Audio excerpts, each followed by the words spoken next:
Buenas noches.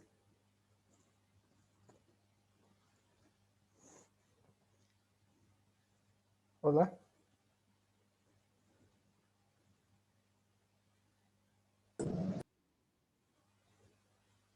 Muy bien, buenas noches. Vamos a empezar con la clase de hoy. Bien, vamos a continuar entonces en donde nos habíamos quedado la anterior vez, ¿no? Para ello voy a compartir la pantalla.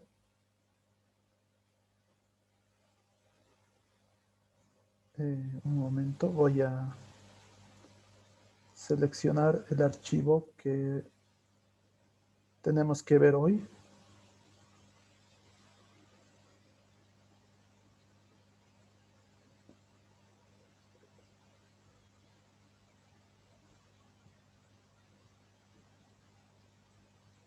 Ahora sí, voy a seleccionar la pantalla.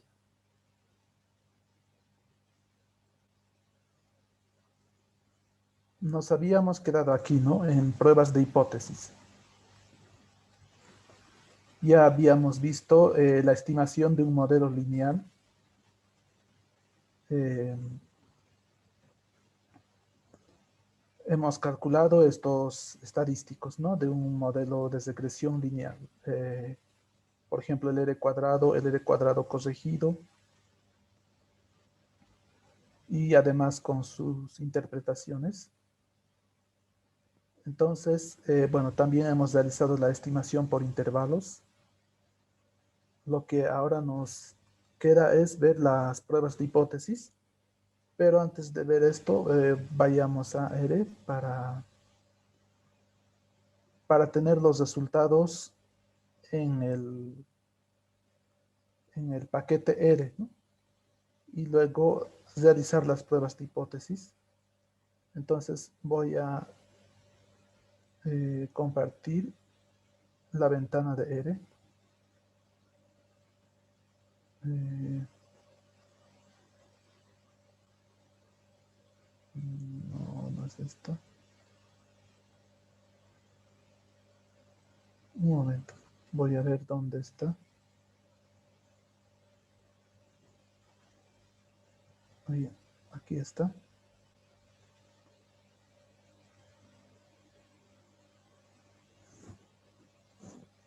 Bueno, esta es otro proyecto. Vamos a abrir el proyecto en el cual estábamos.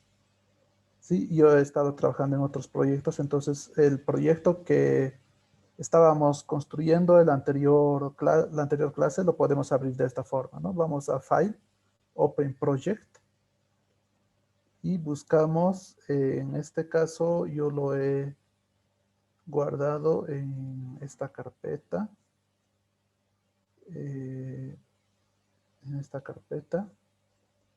aquí en proyecto 1, ahí está, ¿no? Este es el icono de ese proyecto. Entonces lo está cargando.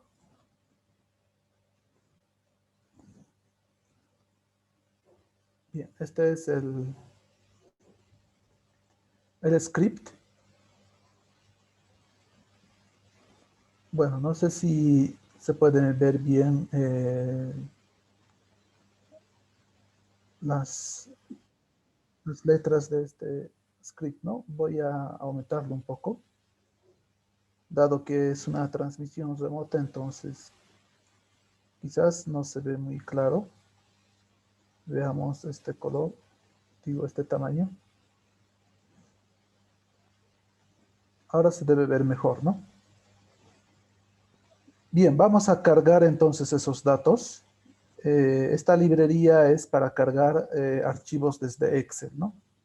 El ZXL, entonces me posiciono en cualquier línea, digo, en cualquier parte de esta línea y cargo la librería ZXL. Bien, vuelvo a la ventana del script. En este caso yo tengo la ventana del script maximizada. Ahora, este archivo de Excel denominado precio casas es el que les había pasado antes y es el que vamos a cargar. presionando Control Enter. ¿Sí? Y bueno, esto es para ver los datos, ¿no? Y esto es para ver los nombres de las variables. Bien, no vamos a hacer coser esa parte, tampoco esto. Entonces nos vamos directamente a la estimación. ¿Sí? En este caso, esta línea es muy grande, muy larga. Y por eso, después de la coma, puse un Enter para que esté en dos líneas. Selecciono estas dos líneas de código y es la línea de código para el modelo, ¿no? Para estimar el modelo, ¿no? Es esto, ¿no? Aquí se ha hecho este modelo, ¿no? Precio en función del tamaño, la calidad y la antigüedad. Y estos datos están en el data frame precio casas. Y aquí hemos visto, bueno, aquí vamos a ver un resumen, ¿no? Con summary, modelo est. Vamos a ver un resumen. Sí, hago coser esa parte y aquí tenemos los coeficientes estimados, el intercepto, el coeficiente de la variable tamaño, de la variable calidad y la antigüedad, ¿no? Aquí, por ejemplo, podemos interpretar este coeficiente, ¿no? Que nos indica que si la calidad aumenta en un punto, entonces el precio de las casas aumenta en 28 unidades monetarias, ¿no? Redondeando. Ahora, el error estándar de este estimador es este valor. Este es el error estándar estimado.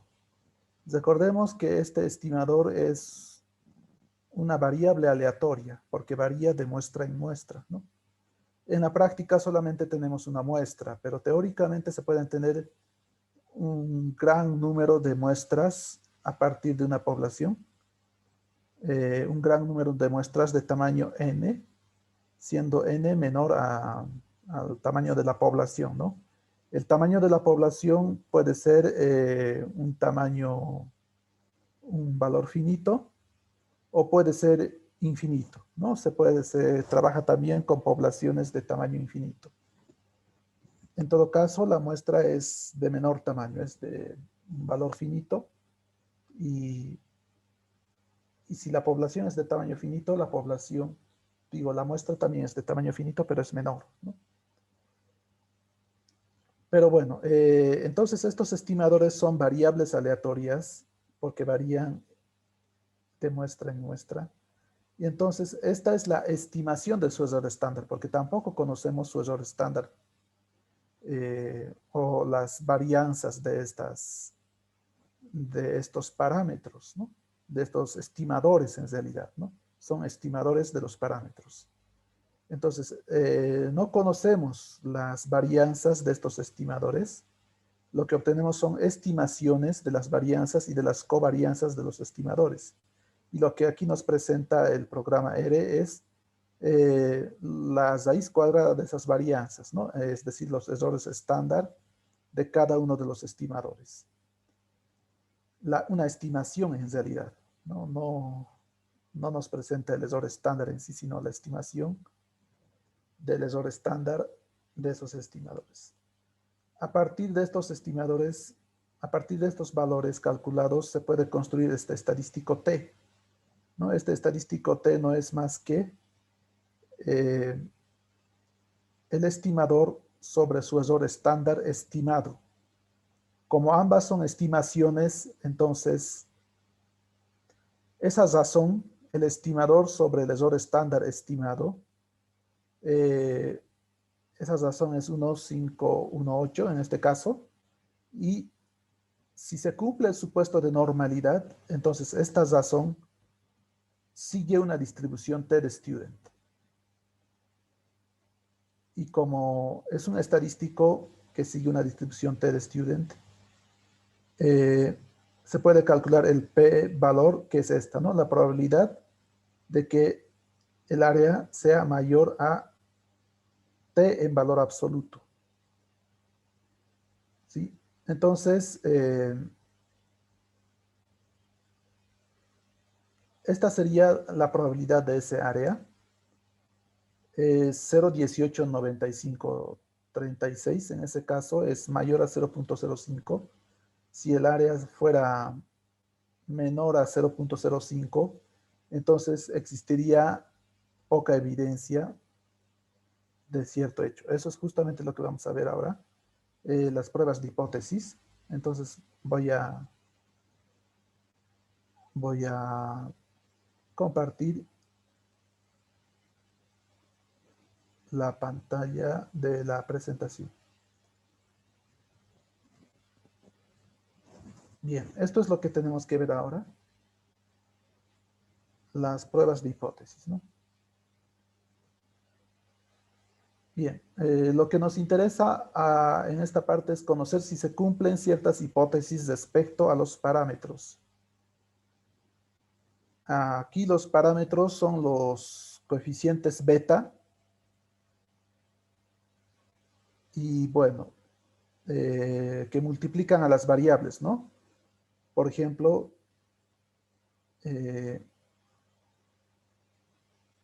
aquí está el modelo lineal. Perdón, ¿no? Teníamos X2, que es el tamaño en metros cuadrados de la yésima casa, y Y, que es el precio de la yésima casa. Beta 2 es el parámetro que se relaciona al precio y el tamaño. Ahora, ¿qué hipótesis podemos hacer sobre beta 2? En este caso vamos a ver hipótesis puntuales. ¿Qué valor podría tener beta 2? ¿No? El valor que le demos a beta 2 va a ser una hipótesis. Podría yo decir que si aumenta el tamaño de la casa, entonces el precio aumenta en 5 unidades monetarias, digamos. Entonces, esa es una hipótesis. Volvamos a esta parte de la prueba de hipótesis. Perdón, me fui hasta el final. Hasta aquí, ¿no? Bien, entonces, eso es beta sub 0. Bueno,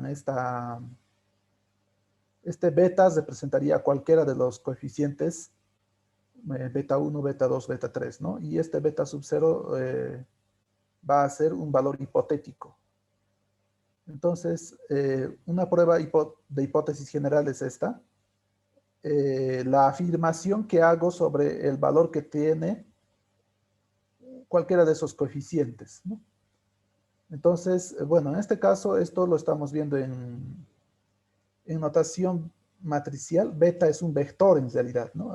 Beta contiene a todos los betas, es decir, a beta 1, beta 2 hasta beta k, ¿no? Y beta sub 0 es un vector de valores particulares, hipotéticos, valores que podrían tomar estos parámetros, ¿no?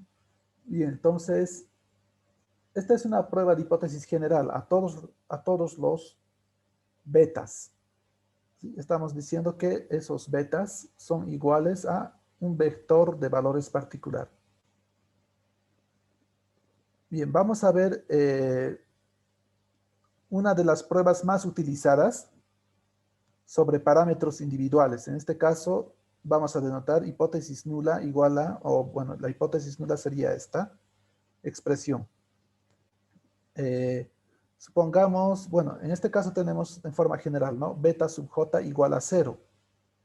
En nuestro ejemplo, veamos beta 2, ¿no? Cuando j toma el valor de 2, tendríamos el coeficiente del tamaño de la casa.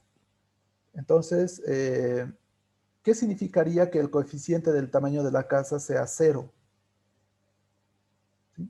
Podría tomar cualquier hipótesis, ¿no? Que estábamos diciendo aquí, pero esta es una de las pruebas que más se realizan.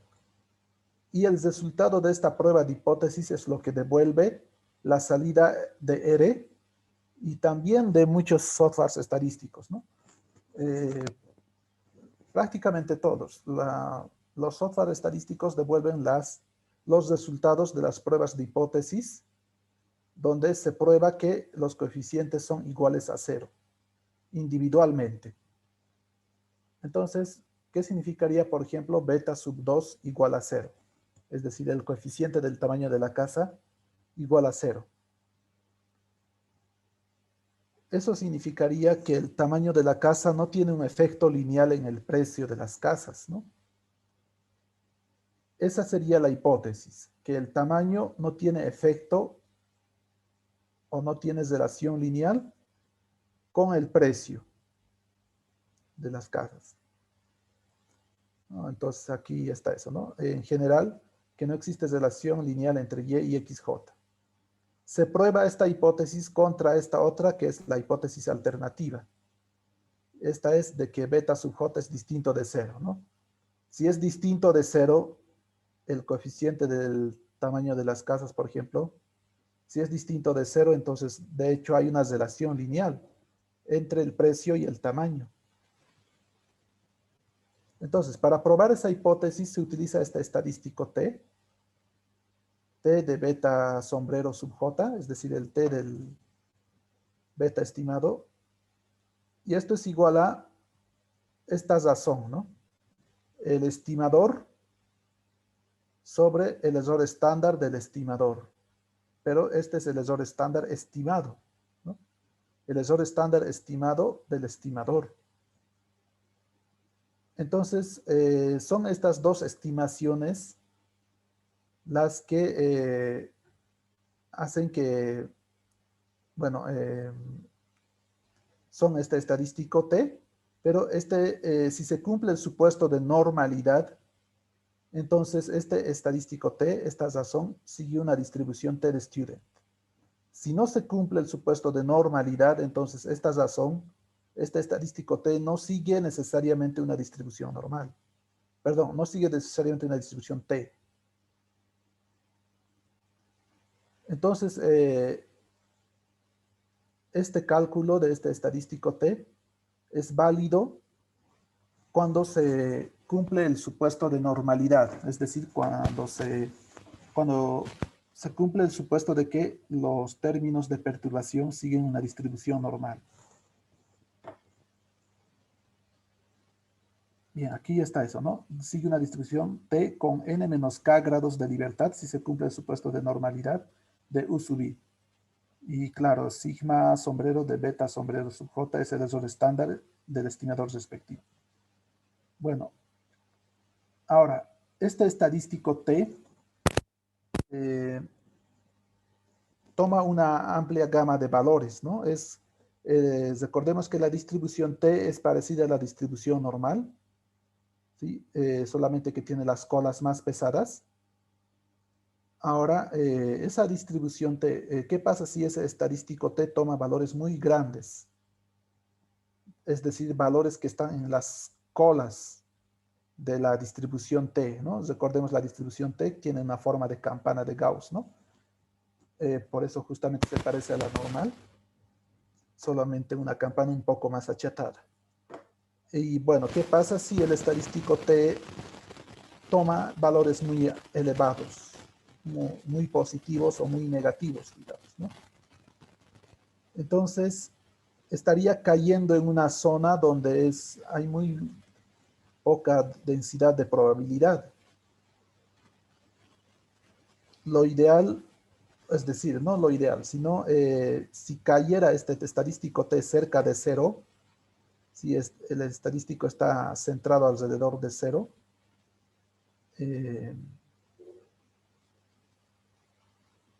esto para la hipótesis beta sub J igual a 0, ¿no? Entonces, si estuviera cerca de 0, estuviera en la zona donde hay más, el área es de mayor probabilidad, el área debajo de la curva de student, ¿no? Entonces, para valores muy bajos, esta hipótesis no se rechazaría porque la distribución estaría en esa parte, el estadístico T observado, el que observaríamos con estos datos, estaría cercano a 0, tendría valores bajos, cercanos a 0. También pueden ser negativos, pero cercanos a 0. Y en ese caso, no habría evidencia para rechazar la hipótesis. Esa distribución está construida bajo esta hipótesis, ¿no? Bajo esta hipótesis nula. Pero si toma valores muy altos, entonces habría razones para sospechar de la hipótesis. Podríamos desconfiar de la hipótesis nula, porque ese estadístico T está en valor absoluto muy elevado, ¿no? Entonces es por eso que se rechaza la hipótesis nula si el valor absoluto de ese estadístico T es mayor a un T de 1 menos alfa medios, que se lo va a denominar T crítico, ¿no? Este T de 1 menos alfa medios va a ser el T del, perdón, el valor del cuantil 1 menos alfa medios de la distribución T. Y alfa es el nivel de significancia. Generalmente alfa se lo aplica en 0.05, ¿no? Entonces 1 menos 0.05 sobre 2 sería 0.975, ¿no? Entonces el cuantil 0.975 del estadístico T, pero eso en este caso, ¿no? Como es el valor absoluto de este estadístico T, el que tiene que ser mayor a ese cuantil, también tendría que ser menor a el cuantil 0.025, ¿no? Que sería en el otro lado de la distribución. Entonces, si ese estadístico T es mayor a esos valores críticos, se rechaza esta hipótesis, ¿no? Porque son valores muy grandes, están en las colas, ¿no? Entonces, se sospecharía de esta hipótesis que está centrada en cero. Entonces, eso es lo que se realiza y lo que se aplica en la práctica es utilizar el p-valor para rechazar o no rechazar la hipótesis nula. El p-valor es la probabilidad de observar un estadístico que no esté dentro del nivel de confianza 1 menos alfa. Entonces, si hacemos que el nivel de confianza sea 1 menos alfa, con alfa 0.05, es decir, entonces el nivel de confianza sería 0.95, el estadístico, el p-valor va a ser 1 menos la probabilidad de que la variable aleatoria t sea menor en valor absoluto a este t observado. Bueno, entonces va a ser el área que está hacia la izquierda del valor t observado o hacia la derecha del valor t observado. El valor t observado puede ser positivo o negativo. Se toma en cuenta los dos, ¿no? Tanto la parte positiva como la parte negativa según esta fórmula. Y el p-valor va a ser la suma de esas dos áreas, ¿no?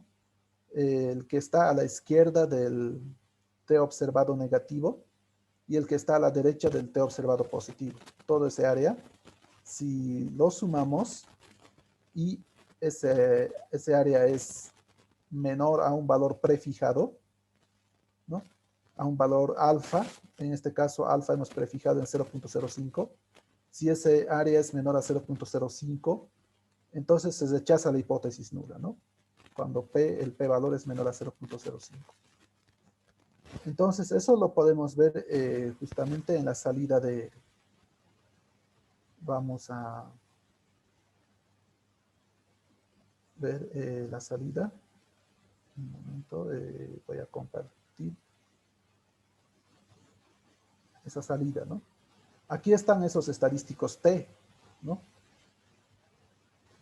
Pero estas razones, eh, ahora este estadístico T, de hecho, va a seguir una distribución T de student, como habíamos dicho, si se cumple el supuesto de normalidad de la perturbación aleatoria.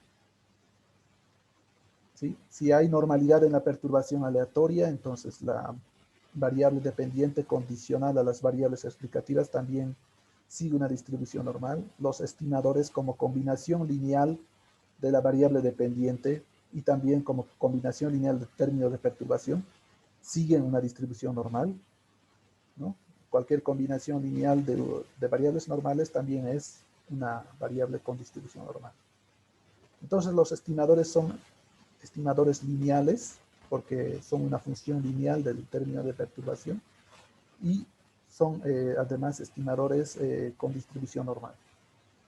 pero esta razón T, como les había dicho, es el estimador sobre el estimado del error estándar de ese estimador. Entonces, esa razón sigue una distribución T. Si es que el beta sombrero, los estimadores siguen una distribución normal, ¿no? Entonces, aquí vemos este valor T muy bajo, ¿no? Este otro valor T tampoco es muy alto y este tampoco es muy elevado, ¿no? Este sí es elevado. Entonces, en las distribuciones T, este está cerca de cero, este tampoco está muy elevado, ni este otro. Estas variables, entonces, en estas variables, en el intercepto, en la calidad y la antigüedad, tendríamos que su coeficiente, que la hipótesis de que sus coeficientes son cero, no se rechazaría. Aquí tenemos justamente el p-valor, ¿no? Este es el área mayor a 0.282 y menor a menos 0.282. Sumamos ambas áreas de la distribución T con n menos k grados de libertad, ¿no? Veamos los grados de libertad si están aquí. 5 grados de libertad, ¿no? Son los mismos que del error estándar residual. Entonces, esta sería el p-valor, el área de la probabilidad de que sea mayor a, en valor absoluto, este t.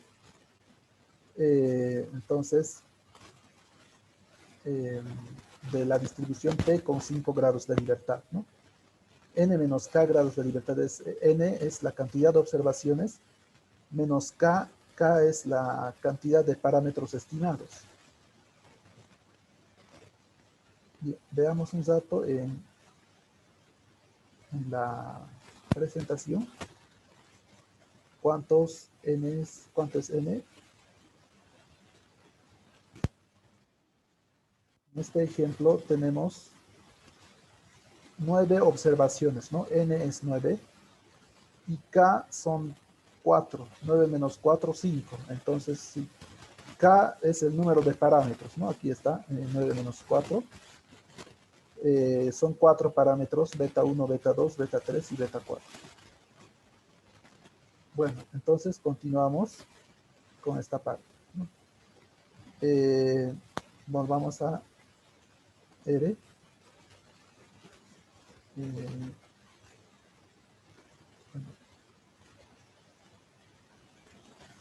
Este es el estadístico, perdón, sí, este es el estadístico T, este es su p-valor.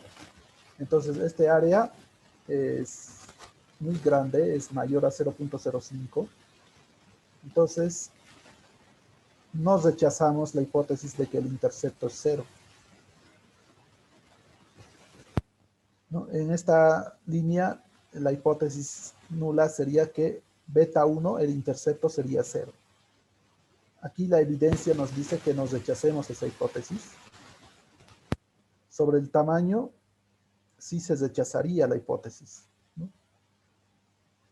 De hecho, en el PDF creo que tenemos un ejemplo. Vamos a verlo. Es justamente de beta 2, ¿no? Entonces, acerca del ejemplo del precio de las casas, vamos a probar la hipótesis de que el tamaño de las casas no tiene relación lineal con el precio de las casas, es decir, de que beta 2 es cero, ¿no? El parámetro poblacional, ¿no? Beta 2 es igual a cero, esa es la hipótesis. Esto significa que no hay relación lineal entre el precio y el tamaño. Entonces, el estadístico de prueba es este, beta 2 sobre el error estándar. Esta es la varianza, ahora obtenemos las raíz para obtener el error estándar y tenemos 805, ¿no? Es el valor que también está reportado en R. Bueno, esto está redondeado. Utilizamos alfa 0.05, entonces el cuantil de T 0.975 con 9 menos 4, 5 grados de libertad es 2.5706. Este sería el T crítico, ¿no? El cuantil 0,975 del estadístico T, de la distribución T, ¿no? Entonces, 805 es mayor que este 257, está muy a la derecha, por lo tanto se rechaza la hipótesis nula. Rechazamos esta hipótesis de que beta 2 es igual a 0, ¿no? Entonces rechazamos la hipótesis de que no hay relación lineal entre el precio y el tamaño. Por lo tanto, podríamos decir que sí existe relación lineal entre el precio y el tamaño. También podemos utilizar el método del p-valor. En este caso calculamos esa probabilidad, que es 0.305, ¿no? Para una distribución T con 5 grados de libertad. Este p-valor es menor que alfa 0.05, entonces se rechaza la hipótesis nula igualmente, ¿no? Bien, entonces estos p-valores son los que reportan los paquetes, el software estadístico. Aquí tenemos esos p-valores. En todos los casos no se rechaza, es decir, el coeficiente beta 3 sería 0. La hipótesis de que el coeficiente beta 4 es 0 tampoco se rechaza. Y ya habíamos visto del intercepto, ¿no? La única que se rechaza es el del beta 2, ¿no? La hipótesis de que beta 2 es igual a 0 se rechaza. En ese caso, tamaño sería la única variable significativa, ¿no? Se la denomina significativa o estadísticamente significativa. La única variable que sería estadísticamente significativa en este modelo para explicar al precio de las casas. También se puede decir que el tamaño es la única variable que tiene una relación lineal con el tamaño de las casas, perdón, con el precio de las casas, ¿no? En cambio, calidad y antigüedad no tienen relación lineal con el precio.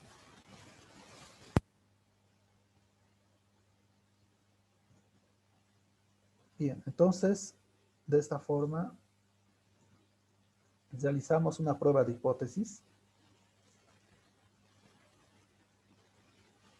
individual para cada coeficiente en el modelo lineal general.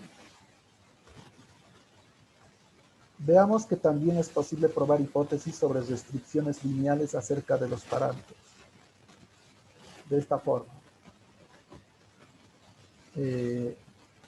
obtenemos una matriz R, multiplicamos por beta, y esto va a ser igual a Q.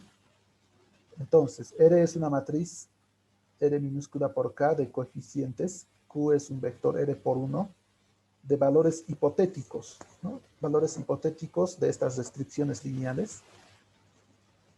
Y R es menor a K, el número de filas de esta matriz R debe ser menor a K, el número de parámetros estimados. Esto para que no haya restricciones lineales redundantes. Entonces, si tengo 4 parámetros aquí en el vector beta, entonces a lo más R tendría que tener 3 filas, ¿no? Puede tener más, a lo más 3 filas. Y bueno, si incluye una cuarta fila, voy a obtener una restricción lineal redundante, ¿no? Va a poder obtenerse como esa fila como combinación lineal de las hojas. Entonces, las distintas especificaciones provendrán de los intereses del investigador. Veamos aquí un ejemplo. Se quiere probar que beta 2 más beta 3 es 0.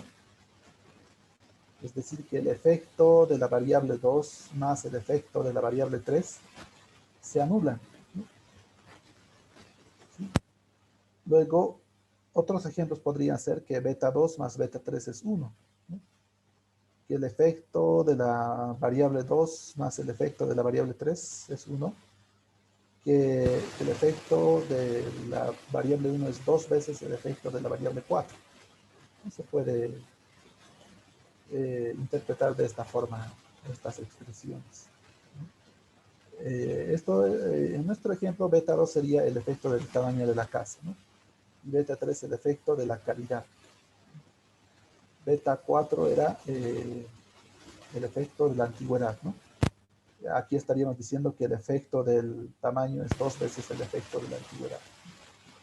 Podríamos tener esta otra, ¿sí?, para más variables, ¿no? Para otros modelos, ¿no? Beta 3 más 2 beta 5 más 3 beta 7 igual a 5 y así. Entonces, si queremos probar otro ejemplo aquí mismo, beta 1 igual a beta 2 y 2 veces beta 2 menos beta 3 menos beta 4 igual a 3, entonces la expresión R por beta igual a Q sería esta, ¿no? Esta sería la matriz de los coeficientes, de tal forma que multiplicando fila por columna obtengamos la primera restricción lineal, ¿no? Esta, ¿no? Beta 1 igual a beta 2. Y multiplicando fila por columna obtengamos la segunda restricción lineal, ¿no? Esta.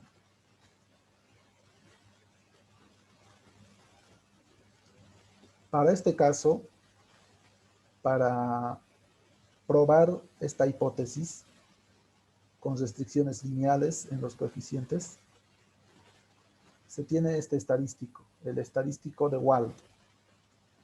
El estadístico es este. Aquí Q sombrero sería el valor observado de multiplicar R por beta sombrero, ¿no? Lo que vamos a obtener es este beta sombrero, ¿no? Estimado por mínimos cuadrados ordinarios. Multiplicamos por R, que es una matriz conocida, ¿no?, de las restricciones, ¿no? Esta. Entonces, multiplicamos R por beta sombrero y vamos a obtener como resultado un Q sombrero, es decir, un Q estimado. Entonces, si esta diferencia es pequeña, la diferencia entre Q sombrero y Q, ¿no?, esto va a ser, este vector va a ser cercano a cero, ¿no? Igualmente aquí tendríamos este vector cercano a cero y este estadístico sería un valor bajo, el estadístico de Wald, y en ese caso, bueno, ¿cómo se distribuye este estadístico de Wald? Veamos eso primero. Sigue una distribución F con R y N menos K grados de libertad. Si se cumple el supuesto de normalidad nuevamente, ¿no? El supuesto de normalidad del término de perturbación. Entonces, este estadístico así construido sigue una distribución F con estos grados de libertad, ¿no? La distribución F tiene 2 grados de libertad, no uno que se suele denominar grados de libertad del numerador y el otro que se suele denominar grados de libertad del denominador. En este caso, estos son los grados de libertad. R, el número de restricciones lineales, y N menos K, que es los grados de libertad usuales de un modelo de regresión. Bien, esta justamente es la contraparte muestral de Q igual a R por beta sombrero. Perdón, esto no es beta sombrero, ¿no? Esto es el beta poblacional. Entonces, sigue esa distribución. La distribución F toma solamente valores positivos de 0 a infinito, ¿no? Varía, la variable toma valores de 0 a infinito. La mayor parte de la densidad de probabilidad está en valores bajos, cercanos a 0. Es una distribución asimétrica con una cola a la derecha. Entonces, si esta distancia entre Q sombrero y Q, esta diferencia, ¿no?, entre estos dos vectores es baja, cercana a 0, entonces el estadístico de Wald va a ser cercano a 0 y se va a cumplir la hipótesis, es decir, estas restricciones, ¿no? La hipótesis nuda es de que estas restricciones se cumplen.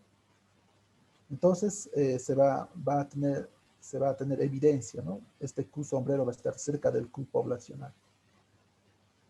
Pero si están muy alejados, entonces se va a tener evidencia de que están muy lejanos, es decir, no se cumple, en ese caso no se cumpliría esta hipótesis de que R beta es igual a Q, ¿no? Porque la contraparte muestral, R por beta sombrero, nos va a dar un Q sombrero muy alejado del Q hipotético.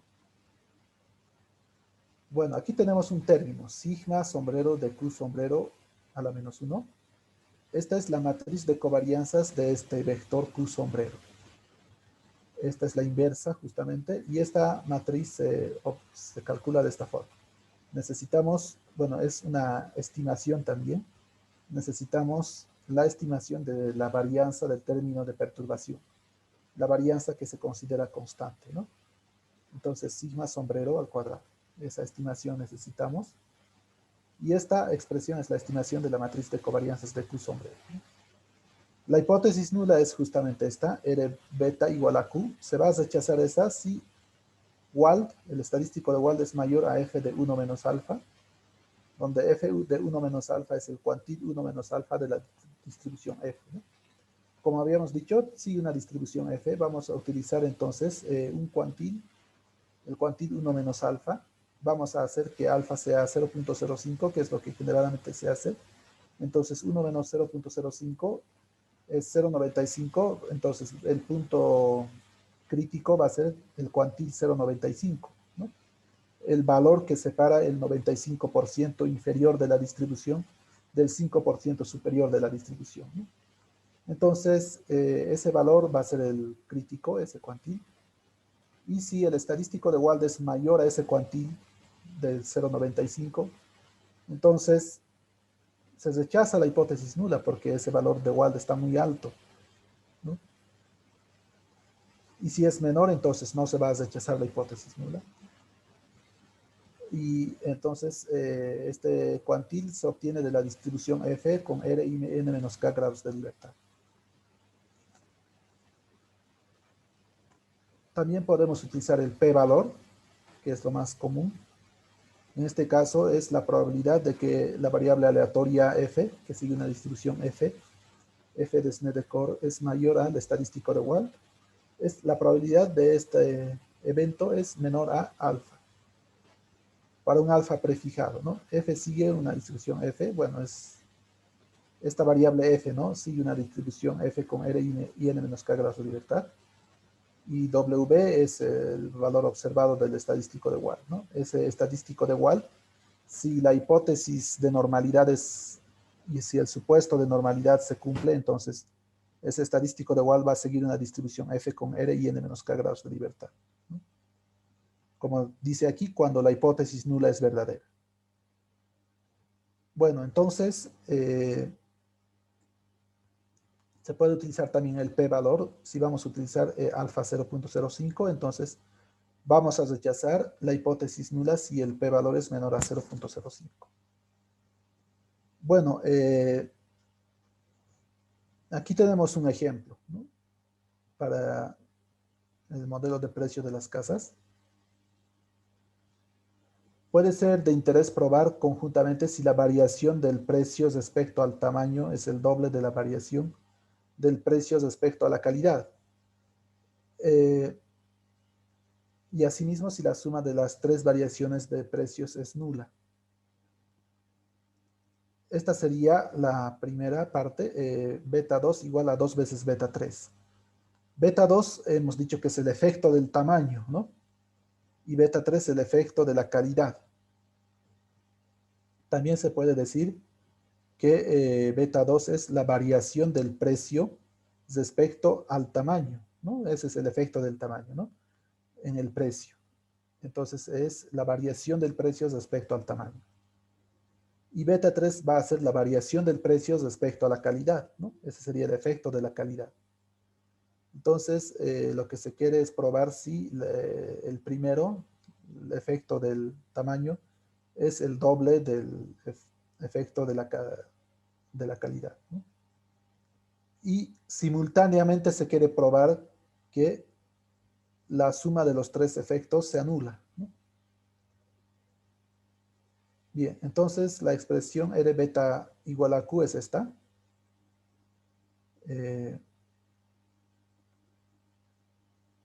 Esta sería la matriz R, este el vector beta y este sería el vector Q. La estimación va a ser esta. Tenemos ya la matriz R, tenemos los betas estimados, multiplicamos y obtenemos este Q sombrero, Q estimado. Claramente se ven lejanos de cero, ¿no? Menos 46 y 35. Calculamos la matriz de covarianzas de este Q sombrero. Como podemos ver, es una estimación de que se da en una muestra aleatoria. Entonces varía de muestra en muestra. Es una función, aquí podemos ver claramente que es una función, de beta sombrero, que es una variable, que es un vector aleatorio, ¿no? Entonces es por eso que Q sombrero también tiene su matriz de covarianzas, que es esta expresión. Y calculamos esa matriz de covarianzas utilizando los datos que tenemos en R, en X, y la estimación de sigma sombrero cuadrado, ¿no? Esta es la matriz de covarianzas estimada. El número de restricciones lineales es R igual a 2, ¿no? Tenemos dos restricciones lineales, o las dos filas de esta matriz.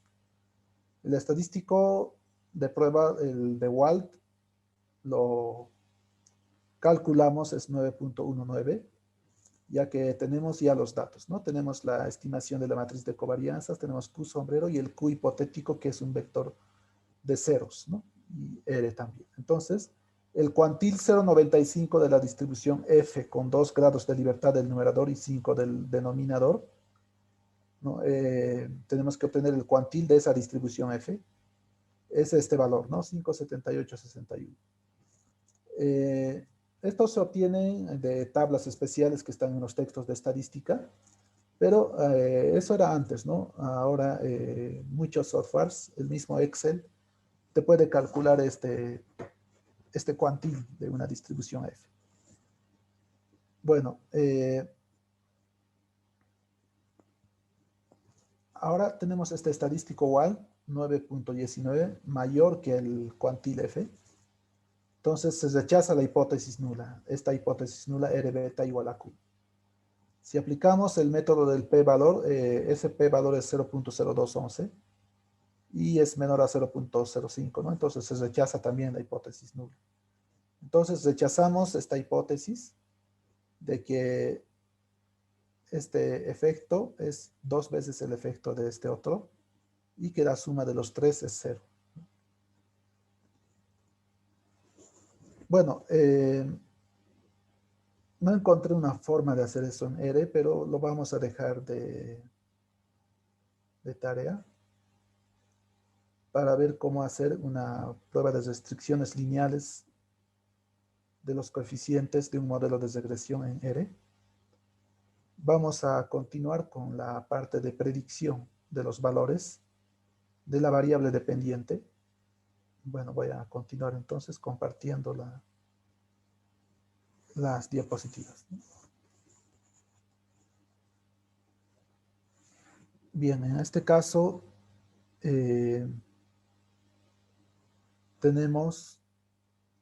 vamos a entrar a lo que es la predicción de los valores de la media condicional de la variable dependiente. Estos son esa predicción, ¿no? Y es sombrero igual a X por beta sombrero. Vamos un momento al modelo lineal. De hecho, esa parte creo que falta aquí. Estos son los valores de la media condicional, pero a nivel poblacional creo que no está aquí. Este es el modelo poblacional, ¿no? Y igual a X por beta más U. Si yo aplico esperanza de Y, esperanza matemática a esta ecuación, pero esperanza condicional, ¿no? Esperanza condicionada a X, ¿no? Esperanza de Y condicionada a X en ese caso. Y aquí esperanza de X beta más U condicionada a X, ¿no? La esperanza de Y condicionada a X va a ser X beta directamente, ¿no? Porque la esperanza de X beta es X beta porque está condicionada a X. Cuando está condicionada a X, X se mantiene fija, es una constante, y entonces la esperanza de una constante es la misma constante, ¿no? Entonces, la esperanza de X beta va a ser X beta porque esa esperanza está condicionada a X. La esperanza es aditiva, entonces vamos a tener más la esperanza de U condicionada a X.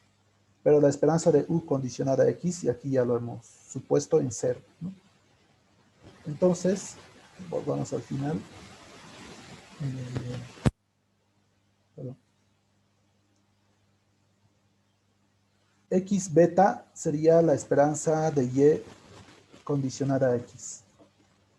Su contraparte muestral X por beta estimada sería Y estimada. Se lo suele escribir así por una costumbre en la literatura, aunque lo más correcto sería la estimación de esperanza de Y condicionada a X, ¿no? O esperanza de Y condicionada a X, todo eso con un sombrero, digamos, ¿no? Es la estimación de la media condicional, es decir, de los valores que caen sobre la recta de regresión, en el caso de un modelo lineal simple, ¿no? Pero en el caso de un modelo múltiple sería los valores que están en el hiperplano de regresión. Bueno, entonces se lo escribe de todas formas así. Es la predicción de la media condicional de la variable dependiente. Es decir, para nuestro ejemplo serían las predicciones de los precios promedio de las casas, precios condicionados a distintos valores de X, ¿no? Entonces, la predicción se obtiene de esta forma, directamente. Algo adicional es construir los intervalos de confianza de estas estimaciones, suponiendo normalidad. Es decir, no vamos a tener solamente una estimación puntual, sino una estimación por intervalos de estas predicciones. Para eso necesitamos la matriz de covarianzas de Y sombrero. Como es una función de beta sombrero, es también una variable aleatoria, entonces tiene su matriz de covarianzas. La estimación, una estimación consistente, bueno, la estimación consistente de la matriz de covarianzas de estas estimaciones es esta. Aquí utilizamos un estimador de la varianza del término de perturbación. ¿Sí? Este es un estimador de la varianza del término de perturbación que se supone constante, ¿no? Y bueno, esta es la estimación consistente, que significa que esta estimación tiende al parámetro poblacional a medida que el tamaño de la muestra crece indefinidamente. Entonces, como toda matriz de covarianzas, en la diagonal tenemos las varianzas y fuera de la diagonal tenemos las covarianzas, ¿no? Entonces, con esas varianzas se puede obtener los errores estándar, ¿no? Que solamente es la raíz cuadrada, y de esa forma construimos estos intervalos de confianza para las predicciones. ¿Sí? El valor Y, la predicción, más menos el cuantil de la distribución T, el cuantil 1 menos alfa medios, para obtener un intervalo de confianza, por ejemplo, del 95% de confianza. En ese caso alfa tendría que ser 0.05, ¿no? Y vamos a tener los cuantiles T de 0.025 y 0.975. Utilizamos esos cuantiles y multiplicamos por el error estándar, y vamos a tener de esta forma los límites inferior y superior de las predicciones.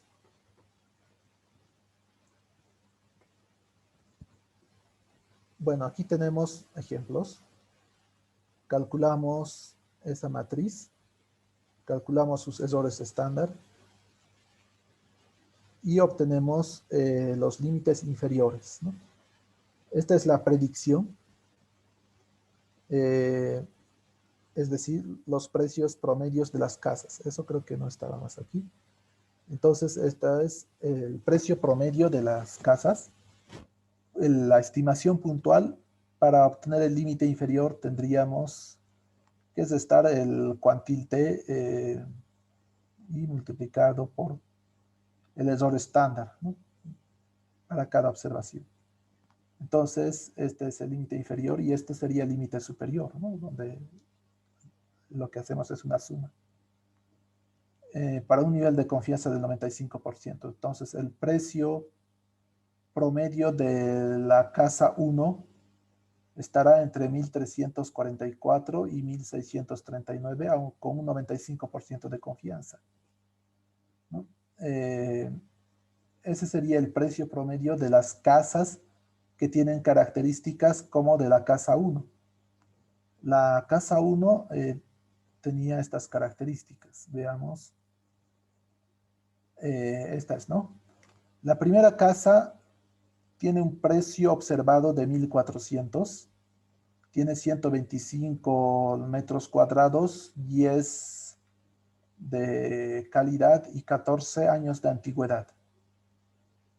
Para todas las casas que tienen características similares, ¿no?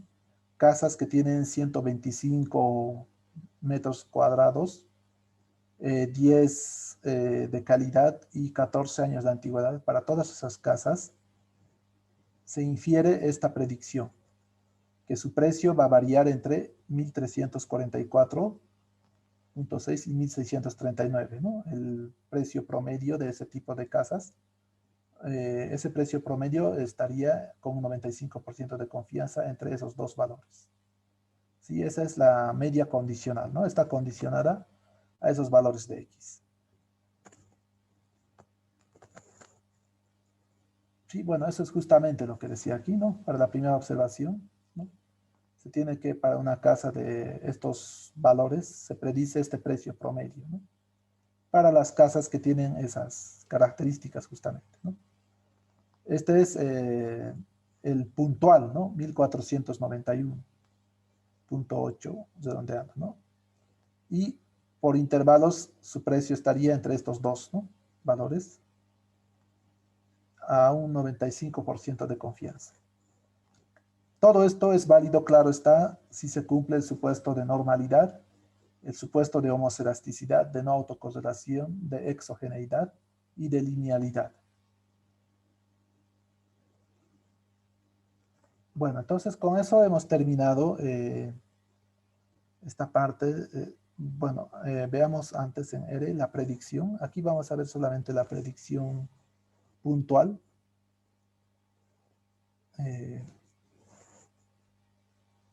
Voy a ver cómo podríamos ver la predicción por intervalos. Aquí se puede ver la predicción por intervalos, perdón, los intervalos de confianza de los estimadores, ¿no? Pero la predicción por intervalos de los valores de la media condicional de la variable dependiente, no. Pero podemos ver los puntuales. De hecho, está aquí, ¿no? Predicción del precio de las casas. En precio estimamos predicción del precio promedio sería, ¿no? O la media condicional, ¿no? Predicción del precio promedio de las casas. En modelo tenemos guardado la estimación y aquí en New Data introducimos el data frame de precio de las casas. Bueno, aquí también podemos introducir otros data frames, ¿no? Con otras características de las variables X. Podríamos construir características de las variables X ideales o atípicas o también las más comunes y pronosticar el precio de esas casas. Entonces, hago correr esta línea en precio entonces ya tenemos esa predicción. Esta otra es para obtener los residuales. Bueno, creo que esto no sé si hemos visto la anterior vez. Hemos visto que también se puede obtener los residuos de esta forma, ¿no? Precio casas, precio, menos precio En este data frame precio casas, tenemos la variable precio justamente, ¿no? Y este precio es el precio estimado o el precio predicho, ¿no? Entonces, esta es otra forma de obtener los residuales. Lo puedo comparar con residuos y es lo mismo, ¿no? el mismo vector. Aquí tenemos los intervalos de confianza de los estimadores de cada uno de los betas a un 95% de confianza. Y bueno, tenemos en precio las predicciones, ¿no? Estas son las predicciones puntuales. Bueno, de esto también nos faltaría entonces la predicción con intervalos de confianza. Sí, pero ahí tenemos entonces las estimaciones puntuales.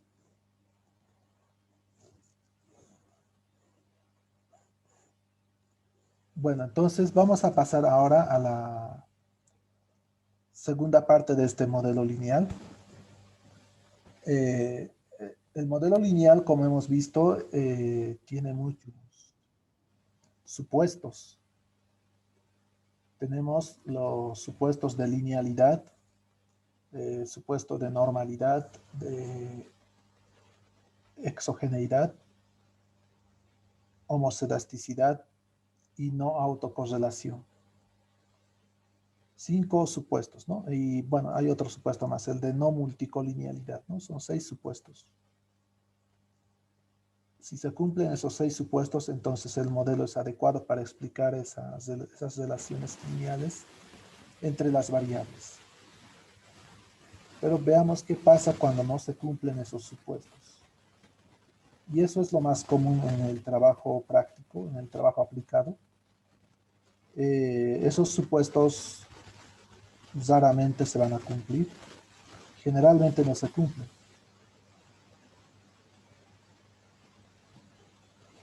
Bueno, entonces vamos a la presentación de esa parte. Es esta otra, la otra que les he compartido, ¿no? Modelos lineales, incumplimiento de los supuestos.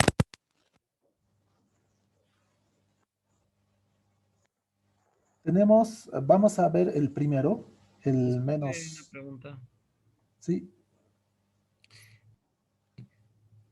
¿Tiene textos que nos puedes recomendar para esta parte? sí. Uno introductorio sería de Wooldridge. Voy a compartirles textos en el Drive al finalizar la clase. Ya, muy bien, gracias. Okay. Bien, entonces, sí, esa parte me faltaba, ¿no? Un texto base. Voy a compartirles entonces a más tardar hasta mañana. Bien. Bueno, veamos este primer supuesto, el de multicolinealidad. El supuesto es en realidad el de no multicolinealidad, que las variables explicativas no son colineales. Pero la violación de ese supuesto es la multicolinealidad, lo contrario, ¿no? Multicolinealidad, que significaría colinealidad entre variables. Y bueno, tenemos dos tipos de multicolinealidad, ¿no? La multicolinealidad denominada perfecta es cuando existen relaciones lineales exactas entre las variables explicativas de un modelo de regresión. Es decir, se puede escribir de esta forma las variables explicativas. ¿Sí? Supongamos que tenemos x1, x2 hasta xk, ¿no? Son variables explicativas de un modelo de regresión y estas, una combinación lineal de ellas con lambda 1, lambda 2, lambda k, distintas de 0, o por lo menos dos de ellas tendrían que ser distintas de 0. Esta combinación lineal nos da 0, ¿no? En este caso puedo despejar cualquiera de estas x en función de las otras. Entonces una de las x estaría completamente determinado por las otras, ¿no? Y tenemos el otro problema, perdón, el otro tipo de multicolinealidad, que es la multicolinealidad imperfecta. En este caso las relaciones lineales son casi exactas, ¿no? Es parecido a esto, solamente que es igual a un término v, en general distinto de 0. Y bueno, en este caso distinto de cero, ¿no? En este caso se puede despejar una x en función de las otras, pero esa x no va a estar completamente determinada por las otras x. Va a haber un término aditivo que no hace que una sea función lineal solamente de las otras x, ¿no? Entonces tenemos estos dos tipos de multicolinealidad.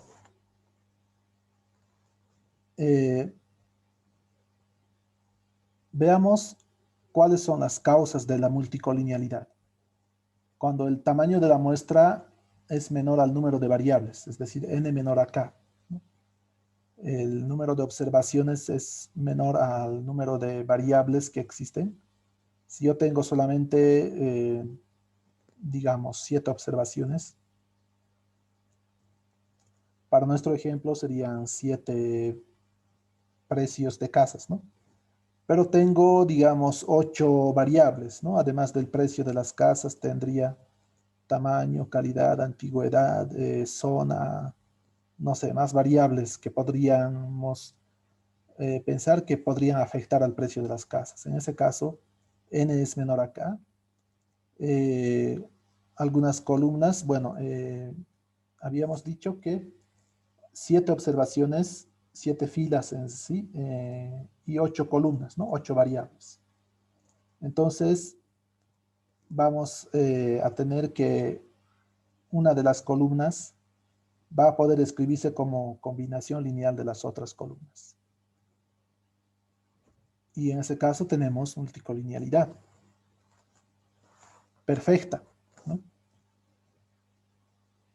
Otra causa es la adición de variables explicativas redundantes. Bueno, esto se da, podría darse en el modelo de ejemplo que tenemos, ¿no? Supongamos que esa variable de calidad ha sido construida a partir de la antigüedad y a partir del tamaño.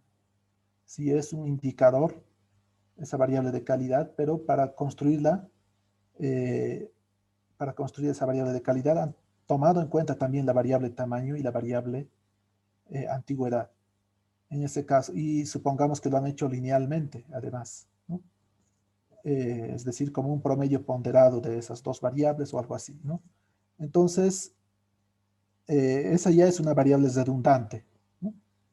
Porque la información que está en la variable tamaño también se va a encontrar en la variable calidad, porque la variable calidad ha sido construida a partir del tamaño. Igualmente, la información que se encuentra en la variable antigüedad también va a estar en la variable calidad, que también ha sido construida a partir de la antigüedad, ¿no? Entonces, esta adición de variables explicativas redundantes provoca multicolinealidad. Otra causa es la adición de términos polinomiales al conjunto de variables explicativas. Bien, en este caso tendríamos, por ejemplo, podríamos pensar en la variable antigüedad, la antigüedad de las casas. Añadimos una nueva variable que sería la antigüedad al cuadrado. Pero ¿por qué añadir la antigüedad al cuadrado? Eh, Podría ser porque a medida que aumenta la antigüedad disminuye el precio, pero para casas muy antiguas tiene cierto, digamos, valor histórico. Entonces, si sigue aumentando aún más la antigüedad, esa casa ya tiene un valor histórico y su precio aumenta, ¿no? Entonces tendríamos una relación no lineal, una en forma de parábola. En ese caso, sería adecuado adicionar un término polinomial, el cuadrado de la antigüedad, para estimar los coeficientes y estimar esa parte, que sería como una parábola, ¿no? Recordemos que es además función de otras variables, ¿no? Entonces, eh, hay casos, hay modelos en los cuales se aplica esto, ¿no? Se adicionan términos polinomiales Eso lo vamos a ver más adelante. Y bueno, cuando se lo hace, puede provocar en todo caso multicolinealidad. ¿Sí? La antigüedad tiene sentido en valores positivos, ¿no? Entonces, la antigüedad al cuadrado va a ser también positivo y se van a tener cierta relación lineal. Claro está que no es exacta, es una transformación no lineal, pero eh, en un cierto rango se va a notar cierta eh, linealidad, es decir, porque en los valores positivos la transformación cuadrática es una transformación monótona, ¿no? Entonces, eso puede provocar algo de multicolinealidad. Otra fuente es la recolección de datos en un subconjunto del rango de los valores de las variables explicativas. Esto se refiere a que podríamos recolectar los datos solamente de un subconjunto. ¿Sí? Supongamos que, nuevamente en el ejemplo del precio de las casas, podríamos obtener los datos de antigüedades entre ciertos valores, ¿no? O quizás de casas que tienen tamaños entre ciertos valores. Eso reduce el rango de variación de las variables y las muestras que se obtienen pueden ser pequeñas y en muestras pequeñas, esto está bastante relacionado con la primera fuente, en las muestras pequeñas es más posible que aparezca el problema de multicolinealidad. Luego tenemos correlaciones elevadas entre variables explicativas. Podría ser que dos variables explicativas sean importantes para explicar a la variable dependiente, ¿no? Pero a pesar de ello, a pesar de que ambas son importantes, no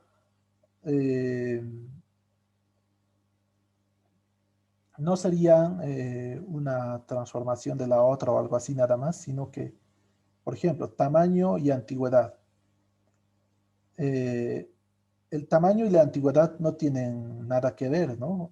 Antes se hacían casas grandes y hoy también, digamos, y antes se hacían casas pequeñas y hoy también. Entonces, tamaño y antigüedad no estarían colineadas, no tendrían correlación elevada, tendrían correlación cercana a cero, pero en algún lugar donde se está haciendo el estudio, digamos, podría ser que antes hacían casas de gran tamaño y actualmente hacen casas más pequeñas o al revés, ¿no? Entonces, las casas antiguas van a tener mayor tamaño y las casas nuevas van a tener un menor tamaño. Podría darse esa costumbre, digamos, en algún otro lugar. En ese caso, habría correlación entre esas dos variables.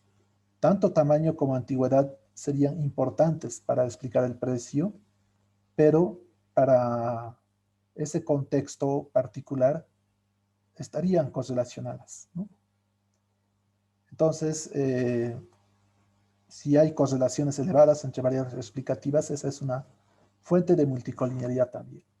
Luego tenemos tendencias comunes en las variables de series de tiempo. Esto es bastante importante, por lo que vamos a ver posteriormente en procesos estocásticos. Por ejemplo, los precios de las acciones de compañías relacionadas entre ellas, sus variables de precios de acciones van a tener las mismas tendencias, ¿no?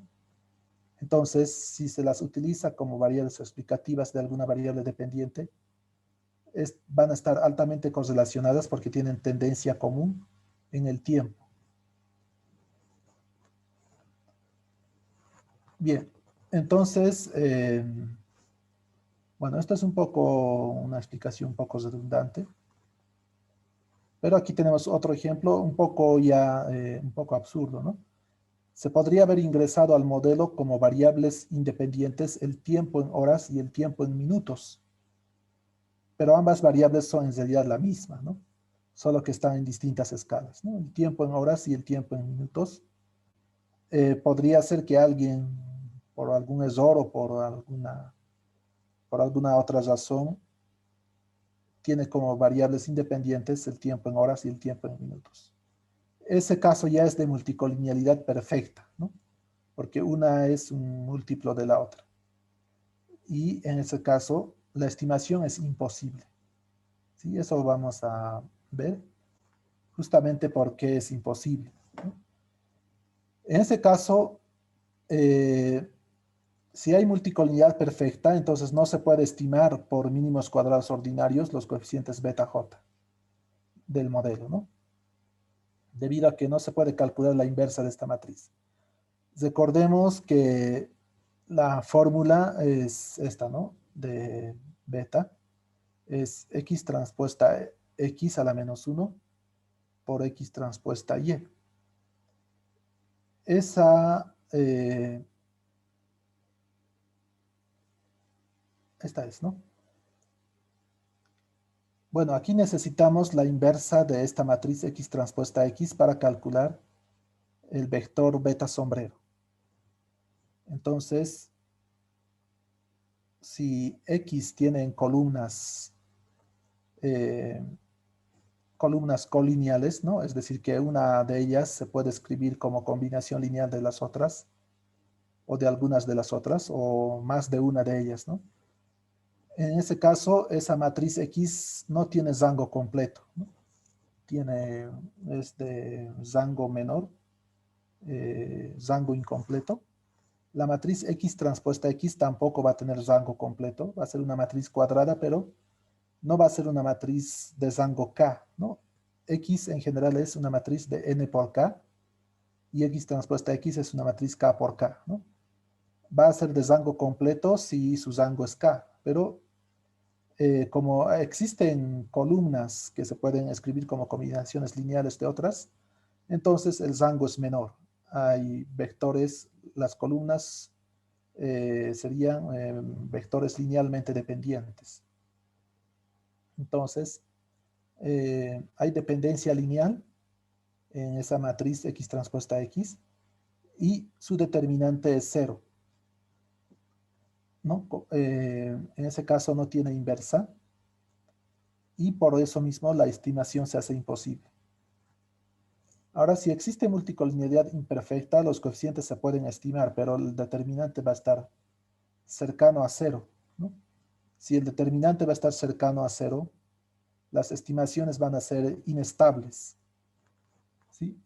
Pueden cambiar sensiblemente según la muestra. No podemos estar seguros de esas estimaciones con nuestra muestra. Con otra muestra de la misma población, podríamos tener estimaciones muy diferentes. Y por eso mismo, como van a ser muy inestables, sus varianzas van a ser muy grandes. Entonces, esos son los problemas que trae la multicolinealidad. El primer problema, ¿no? La estimación imposible en el caso de colinealidad perfecta y la estimación inestable en el caso de colinealidad imperfecta.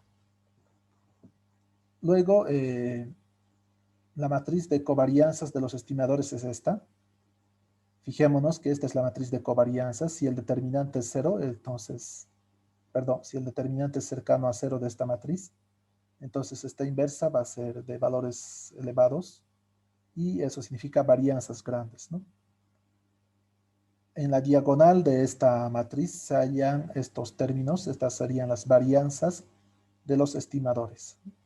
Se puede demostrar que se puede escribir de esta forma. Este R cuadrado sub J es el coeficiente de determinación de la regresión de la jésima variable explicativa en función del resto de las variables independientes. Esto es hacer regresiones auxiliares, ¿no? Por ejemplo, en el caso que estábamos viendo, sería hacer, por ejemplo, una regresión del tamaño en función de la calidad y de la antigüedad, ¿no? Para otro R sub J sería la regresión de la calidad en función del tamaño y de la antigüedad, ¿no? Y la otra sería la antigüedad en función del tamaño y de la calidad. Entonces, para un beta sub J, digamos para J tamaño, entonces la regresión sería del tamaño en función de la calidad y la antigüedad. Este R cuadrado sub J sería el R cuadrado de esa regresión. Ahora, ¿qué pasa si hay colinealidad entre esas variables? ¿Qué pasa si la antigüedad y la calidad tienen efecto en el tamaño, ¿no? Tienen relaciones lineales fuertes con el tamaño. Entonces, este R cuadrado va a ser grande, ¿no? Cercano a 1. Recordemos que los R cuadrados varían entre 0 y 1. Entonces, este va a tender a 1. Si tiende a 1, esto valor que está entre paréntesis va a ser cercano a 0 y por lo tanto esta varianza va a ser grande, ¿no? ¿Sí? Si dividimos, si mantenemos constante este sigma cuadrado dividido entre, mantenemos constante todo esto, ¿no? Sigma cuadrado n y s sub j cuadrado. Y esto es cercano a 0. Entonces, toda esta razón va a ser grande. Es decir, la varianza va a ser grande. Entonces, ese es el efecto que tiene la colinealidad en las varianzas, ¿no? Que van a ser grandes. Entonces, ¿cómo detectamos la multicolinealidad? Realizando correlaciones de Pearson entre las variables explicativas, ¿no? Veamos cuál es la correlación lineal entre, digamos, el tamaño y la antigüedad, entre el tamaño y la calidad y entre la antigüedad y la calidad. Para nuestro ejemplo, tendríamos que realizar esas tres correlaciones. Y si en valor absoluto esas correlaciones tienden a 1, entonces las variables serían colineales. Ahora, este factor 1 sobre 1 menos r sub j al cuadrado, que lo vamos a denominar de esta forma, factor inflador de varianza. Este factor también nos puede servir para detectar si hay una variable colineal o si hay variables colineales, ¿no? Entonces, para cada variable se puede calcular este factor y si es mayor a 10, esto es por la práctica, ¿no? Si es mayor a 10, entonces esa variable es altamente colineal. Bueno, entonces veamos en R cómo calcular, cómo verificar si hay colinealidad en las variables explicativas. Voy a compartir la ventana de RStudio. Bueno, aquí tenemos el modelo. Tenemos tamaño, calidad y antigüedad, que son las variables independientes. Podemos hacer una matriz de correlaciones, ¿sí? Con core, para que se vea más al centro. Escribo core y le paso el data frame. El data frame es precio casas, ¿no? Bueno, en este caso, en precio casas, tenemos una variable cualitativa. Creo que va a ser un error. Sí, hay una variable que es cualitativa. Veamos, voy a hacer correr precio casas, los nombres de las variables, ¿no? Esta línea. Ahí está, precio, tamaño, calidad y antigüedad son numéricas, pero zona es cualitativa. Hay que quitar zona. Vamos aquí. Vamos a hacer de nuevo esto, pero voy a escribir de esta forma. Precio casas, abro corchetes.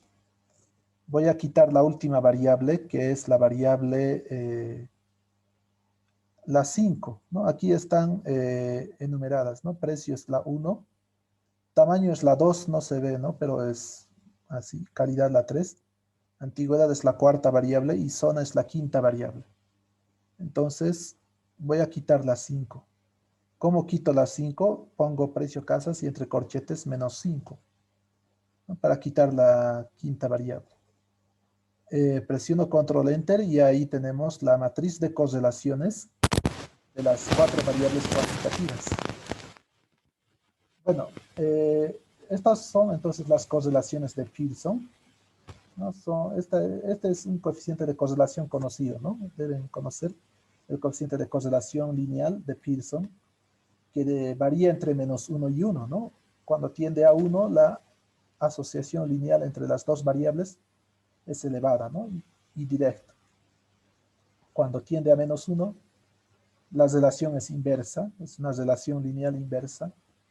Y cuando tiende a 0 no hay relación lineal, ¿no? O asociación lineal, en realidad, ¿no? Bueno, estas son las de precio con las variables independientes o explicativas. Esa no nos interesa para este caso de multicolinealidad. Lo que nos interesa en el caso de multicolinealidad son las correlaciones entre regresoras, ¿no? Entre variables explicativas. Tamaño y calidad tienen una correlación de 0,328. Tamaño y antigüedad, una correlación menos 0,659. Calidad y antigüedad, una correlación de 0,2. Entonces, hay dos correlaciones que son bajas, la de 0,32 y la de 0,12, ¿no? Esta es moderadamente elevada, tendiendo hacia -1, ¿no? Menos 0,659 o menos 0,66 redondeando. No es tampoco para preocuparse. Antigüedad y tamaño tienen cierta asociación lineal inversa, bastante apreciable, pero no es muy alta. Entonces se podría decir, a grosso modo, que no hay colinealidad o multicolinealidad en este modelo, pero veamos un indicador más adecuado para la multicolinealidad, que es justamente el factor de inflación de varianza. Para esto vamos a utilizar otra librería. Es una librería que ya está, creo que ERE ya viene con ella, es la librería CARS. En este caso no necesito cargarla. Ay, perdón, creo que es MTCARS. Sí, es MTCARS, ¿no? Es una librería que ya está instalada y creo que ya viene con la instalación de ERE. No se carga la librería con ERE, pero se puede cargarla aplicando library o también se puede llamar de esta forma, escribiendo mtcars y dos puntos, diff. Un momento, no me sale la ayuda. Voy a escribir esto en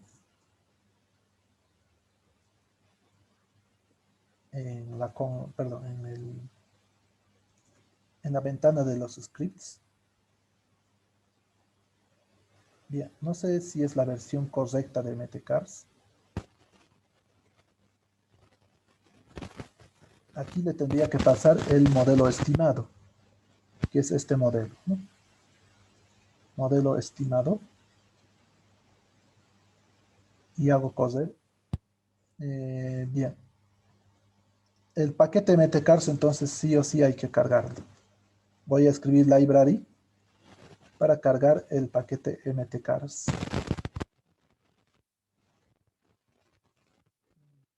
No está instalado. Ah, bien, este mtcars es un conjunto de datos cargado nada más. Bien, voy a instalar entonces esta librería con install package, ¿no? Escribo install package. Bueno, aquí ya me surge la duda si es cars o mtcars. Vamos a abrir otro script que está en la carpeta, que bueno, no les he compartido, pero que quería compartirles. Vamos a abrir aquí Open File, clase 2.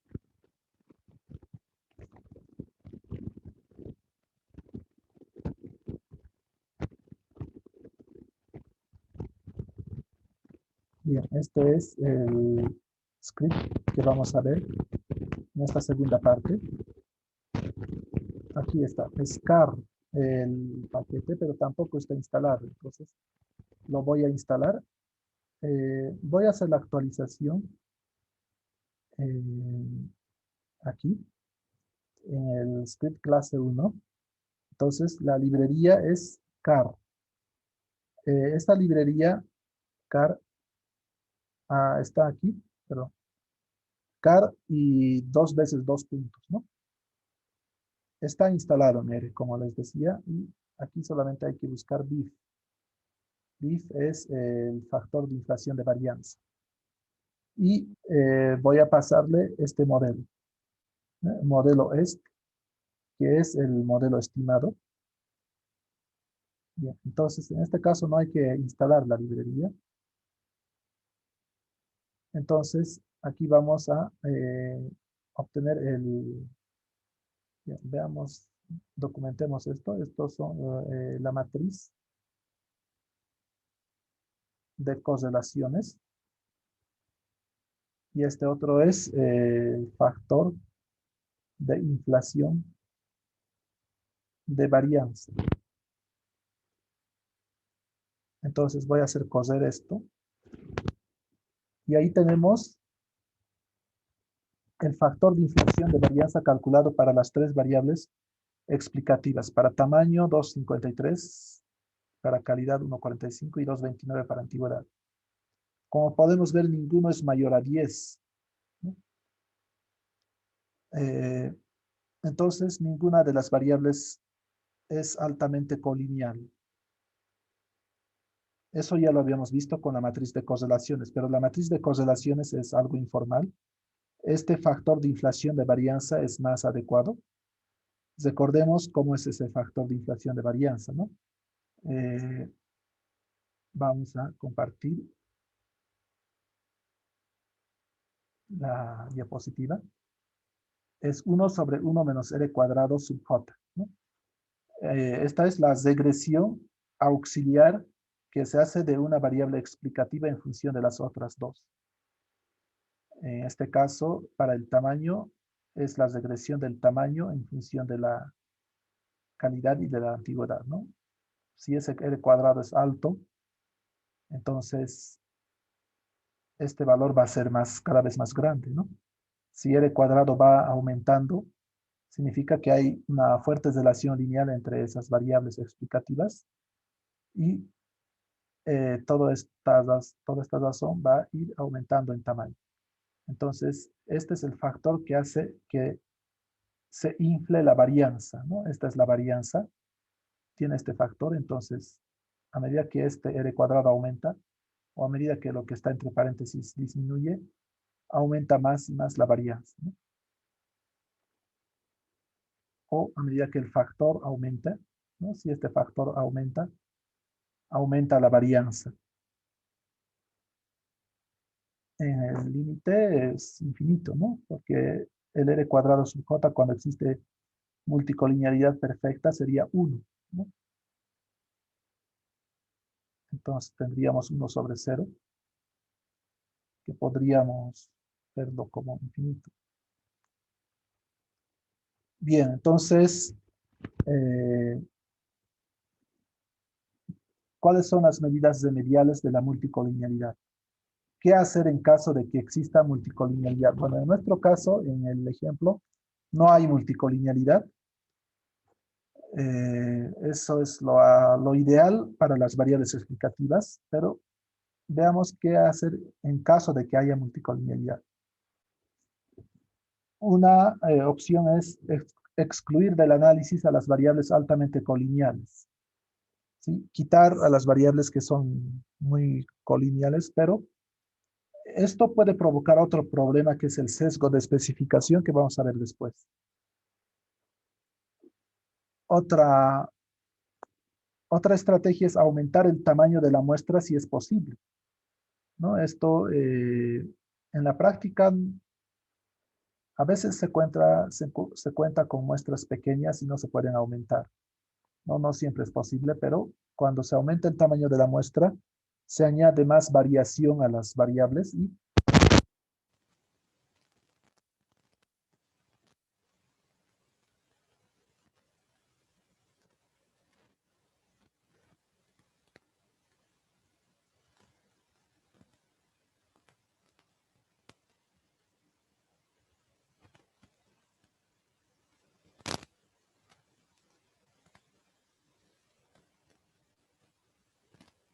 acciones, ¿no?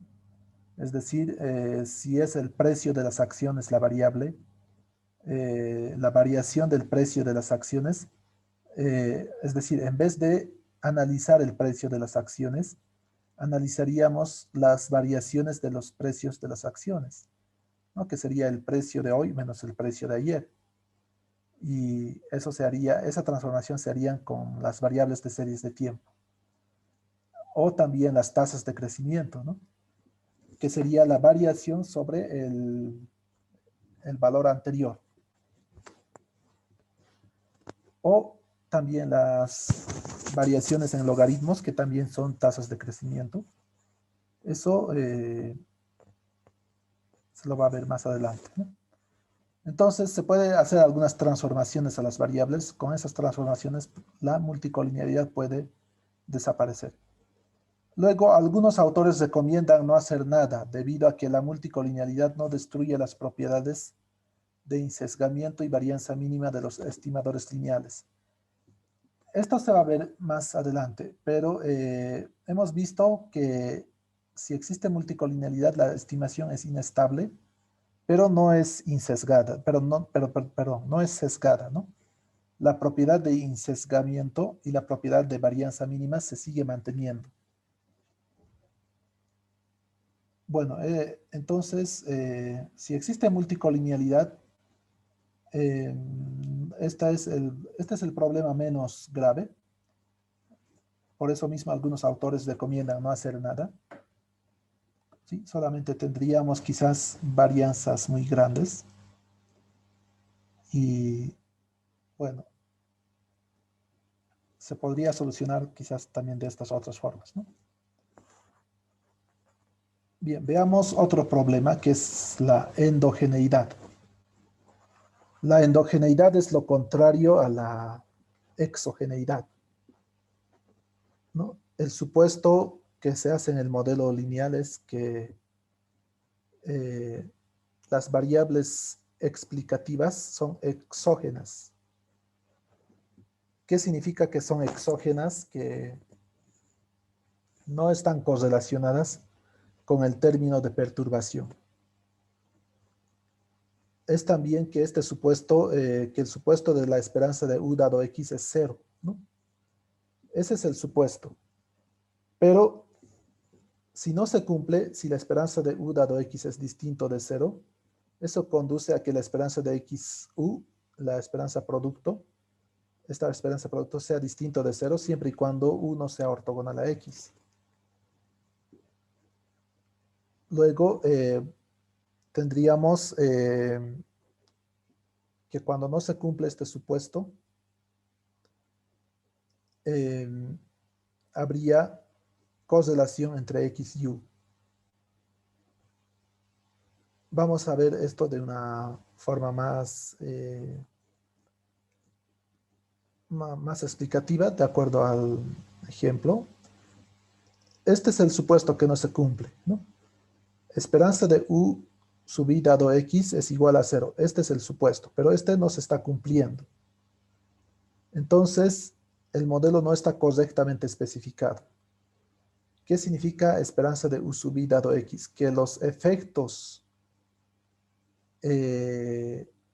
adicionales que no se han tomado en cuenta para explicar la variable dependiente y que están en U sub I no son en promedio cero, es decir, no se anulan, ¿no?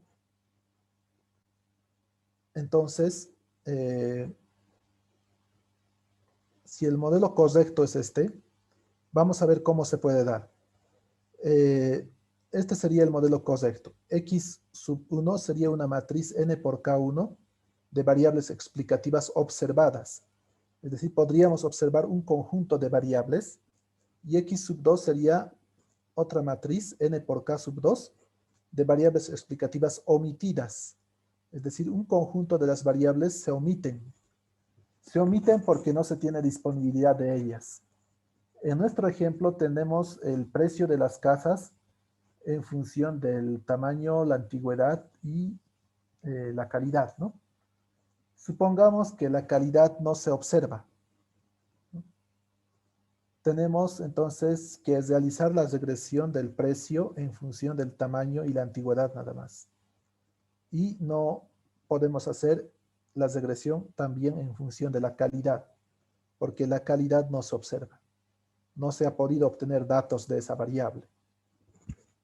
Entonces, x1 estaría conformada por las variables observadas y x2 estaría conformada por las variables no observadas, las variables omitidas. Este sería el modelo adecuado para explicar el precio de las casas. Pero lamentablemente no se puede observar una de las variables. Entonces, esto no va a ser problema si son x1 y x2 son ortogonales, como se dice, o también podemos decir no están correlacionadas. Si el precio, perdón, si el tamaño no tiene asociación lineal con la calidad y la antigüedad tampoco tiene asociación lineal con la calidad, en ese caso, esto no sería problema. Podemos hacer la regresión del precio en función del tamaño y la antigüedad y vamos a obtener coeficientes estimados adecuados. Pero si hay correlación entre x1 y x2, entonces se va a dar el problema de endogeneidad. ¿Por qué se va a dar eso? Si se da el problema de que están correlacionadas x1 y x2. Es decir, de que la calidad está correlacionada con la antigüedad y el tamaño. En ese caso, este va a ser el modelo. Y igual a x1 por beta 1 más u. U va a hacer todo esto, ¿no? Aquí está. U es x2 beta 2 más v. Este es el término de perturbación verdadero, digamos, ¿no? Pero este va a ser el término de perturbación que se va a utilizar cuando se omite la variable x2, es decir, en la matriz x2, donde está la variable calidad, ¿no? Entonces, u va a ser este término. La esperanza de u dado x va a ser distinta de 0. ¿Por qué? Es la esperanza de u condicionada solamente a x1 y la esperanza de v condicionada a x1 va a ser 0, pero nos va a quedar esta otra parte por la correlación que hay entre x2 y x1. Entonces, esa esperanza va a ser distinta de 0. Y esta correlación entre x1 y x2 va a hacer que x1 esté correlacionado con u, ¿sí? Recordemos que en u está x2, ¿no? Entonces, aquí hemos dicho que x2 está correlacionado con x1. Entonces, si x1 está correlacionado con x2 y x2 está en u, entonces x1 está correlacionado con u, con el término de perturbación. Y eso viola el supuesto de exogeneidad, ¿no? El supuesto de exogeneidad nos dice que la correlación entre u y x, las explicativas, es 0, ¿no? Que el término de perturbación no tiene asociación lineal, no tiene correlación con las variables explicativas. Pero no va a ser ese el caso si hay variables omitidas y esa variable omitida entonces va a pasar a formar parte del término de perturbación. Y por ello habrá correlación entre el término de perturbación y las variables explicativas observadas. Y entonces estas son las causas de la endogeneidad. Omisión de variables relevantes en la especificación del modelo. Justamente eso es lo que decíamos, ¿no? Se omiten variables importantes. La calidad Es una variable relevante para explicar el precio. Ahora, si se lo omite, entonces se da el problema de endogeneidad. Especificación incorrecta de la forma funcional del modelo. Esto también da lugar a la endogeneidad. Si en vez de especificar el modelo linealmente, supongamos que el modelo lineal es el correcto o el adecuado para explicar el precio de las casas, pero especificamos un modelo cuadrático, ¿no? Con algunos términos cuadrados. O, o especificamos en logaritmos, ¿no? Todas las variables, ¿no? Entonces, o cualquier otra forma funcional. Entonces, si se especifica incorrectamente la forma funcional del modelo, eso da pie a la endogeneidad. Los errores de medición también dan pie a la endogeneidad, ¿sí? Podría anotarse mal, erróneamente, los precios de las casas o el valor de la antigüedad o de la calidad o del tamaño, ¿no? Entonces, esos errores de medición también provocan endogeneidad. Especificación incorrecta del término de perturbación aleatoria. En este caso, estamos especificando un término de perturbación aditivo, ¿no? Está sumándose. Pero hay modelos en los cuales bueno, esto en este caso quizás es lo correcto, pero quizás tampoco lo es, ¿no? No siempre es fácil saber, pero por eso se tiene que probar con varios modelos. Sin embargo, si se especifica incorrectamente el término de perturbación, entonces eso puede dar pie a la endogeneidad. Bien, veamos por qué sería problema la endogeneidad. Veamos las consecuencias de la endogeneidad. Si existe endogeneidad, entonces los estimadores son sesgados. Sí, ese es el principal problema de la endogeneidad. El estimador va a ser sesgado. Vamos a ver esto en el modelo lineal simple, ¿sí? El modelo lineal simple es aquel modelo donde solamente existe una variable explicativa.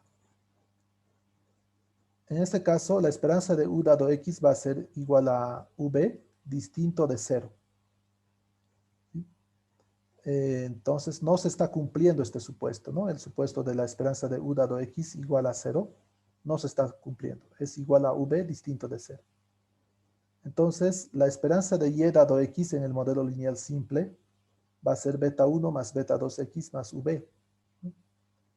Dado que es distinto de 0, entonces esto no se va a anular y la esperanza condicional va a ser esta expresión. Este es el estimador de mínimos cuadrados ordinarios en el modelo lineal simple, ¿no? Este estimador de mínimos cuadrados ordinarios para la pendiente, ¿no? Para beta 2, para este beta 2. Este desvío xi menos x basa, esta x basa es la media aritmética, y esta y basa también la media aritmética, ¿no? Este desvío lo vamos a anotar como xi minúscula y este otro como y minúscula, ¿no? Y esta sería xi cuadrado. Ahora esta sumatoria la vamos a anotar como sumatoria de wi y i. Esto porque esta expresión xi sobre sumatoria de xi cuadrado se puede expresar como w sub i. Y como y sub i es y menos la media de y, se reemplaza eso aquí y se puede llegar a esta expresión. Porque la y basa se va a poder factorizar en el otro término y la sumatoria de wi, esta sumatoria de wi es 0 porque la sumatoria de xi es 0 porque es con desvíos con respecto a su media. Entonces beta 2 va a ser sesgado, ¿no? La esperanza de beta 2 condicionada a x va a ser aplicar la esperanza matemática a la fórmula de beta 2, a esta fórmula, y se aplica la esperanza a y, dado que las wi son funciones de las x, y las x, esto está condicionado a x, ¿no? Por eso mismo puede salir de la esperanza. Y luego, en la esperanza de y dado xy, se reemplaza esa expresión que habíamos visto aquí, ¿no? La esperanza de y dado x. Se aplica la sumatoria a estos productos. La sumatoria es en sub i, ¿no? Por eso los betas se factorizan. Y vamos a obtener esta expresión al final, porque esta es cero. La sumatoria de wi es cero. Esto se va a anular. Eso se puede demostrar, ¿no? La sumatoria de wi es cero. Esta otra es 1. También se puede demostrar que es 1. Nos va a quedar beta 2, pero esto ya no se puede. Bueno, se va a anular si es que v sub i y w sub i son ortogonales. Si son ortogonales, ¿no? Pero si no son ortogonales, entonces la esperanza de beta 2 va a ser beta 2 más este valor. Entonces, es sesgado. Lo que quiere decir que en varias muestras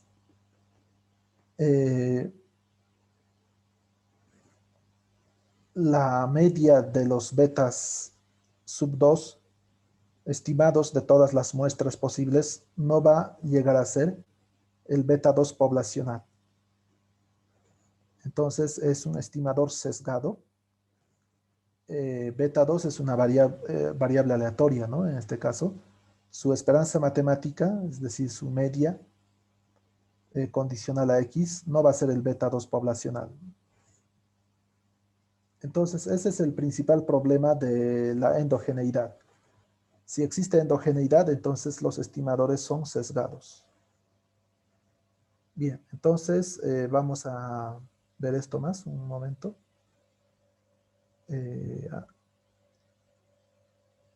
Bueno,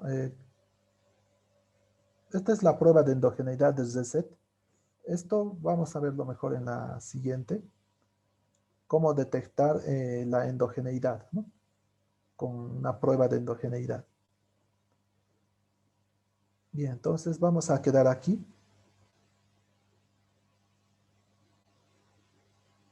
Voy a compartirles la votación, la encuesta diaria. Y entonces les he enviado el